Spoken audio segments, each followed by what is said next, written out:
Thomas Desfossés et je suis comédien.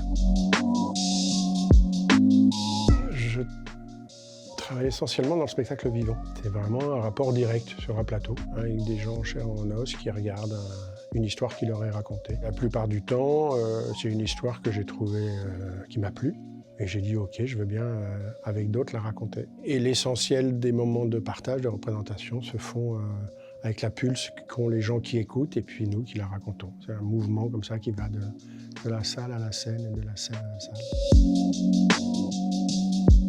Assez tôt, j'ai aimé raconter des histoires par ce levier du théâtre. Donc du coup, j'ai passé des concours, conservatoires, j'ai pu rencontrer des gens assez vite. J'ai travaillé assez vite avec des gens qui avaient leur propre outil de diffusion, festival ou théâtre. Donc assez vite, j'ai été sollicité, tout jeune homme, pour pouvoir jouer. Donc c'était assez simple au début. On est dans les années 80.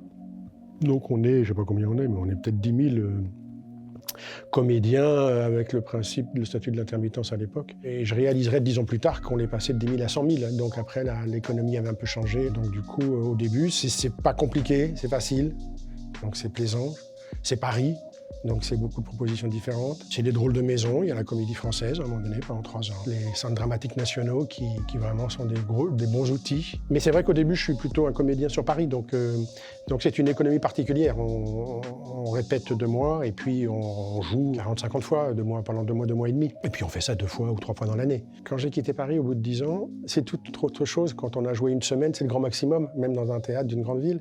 Donc c'est beaucoup plus un travail de troupe. C'est une autre fidélité qu'on crée avec les metteurs en scène et les créateurs de spectacles. Ce serait 2 journées types. La première, ce serait, je suis en tournée, je joue le soir dans un théâtre. Donc là, ma journée, c'est, je suis free le matin. Le texte est là, présent, je vais marcher, je vais me balader dans la ville, la découvrir, je la connais pas, et j'en profite pour me refaire le parcours. Dans l'après-midi, je vais retrouver l'équipe au théâtre. Il y aura quelques raccords techniques, et puis il y aura peut-être aussi des raccords de jeu. Et ensuite, il y aura un temps de break avant la représentation, où là, ce sera plutôt de la détente, c'est plutôt se substanter et puis se reposer. Et ensuite, il y a le moment de la représentation. Et puis après, on va faire la fête. Mais aujourd'hui, je dirais qu'une journée type, c'est un petit peu de travail administratif, se connecter pour préparer des tournées, des dates avec les techniciens, avec les régisseurs. Et ce sera essayer de garder du temps pour la partie du comédien, alors qu'il y aura beaucoup d'autres choses qui seront nécessaires, parce que l'économie nous oblige à avoir plusieurs casquettes maintenant et que d'avoir juste une journée, une date de tournée, c'est super, mais souvent, la plupart du temps, c'est pas ça. La plupart du temps, c'est de l'organisation, en essayant de préserver un minimum de temps pour le parcours de comédien.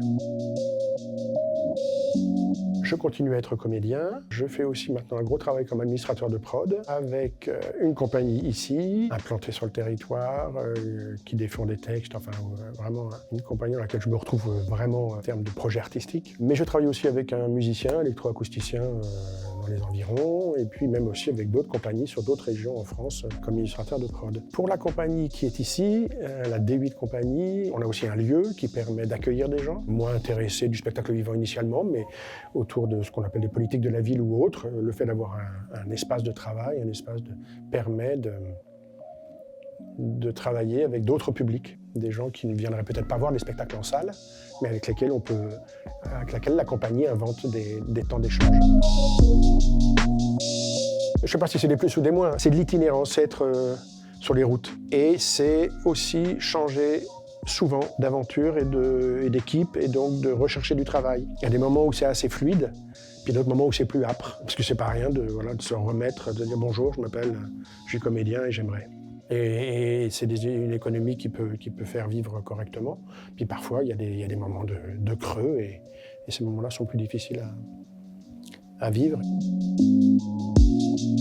Ce qui m'a plu dans cette rencontre d'aujourd'hui, c'est que parmi les 25, ils étaient 19 à pas être intéressés du tout par ce métier de comédien, et qu'en prenant appui sur ce désintérêt total, j'ai aimé le cheminement qu'on a inventé avec ça, en se disant est-ce qu'on arrête, est-ce qu'on va se taper un ballon dehors, ou est-ce qu'on se raconte quand même quelque chose, qu'est-ce qu'on fait avec le fait qu'il n'y ait pas d'intérêt et qu'on a là un temps à raconter, à se raconter. C'était un moment étonnant, précieux.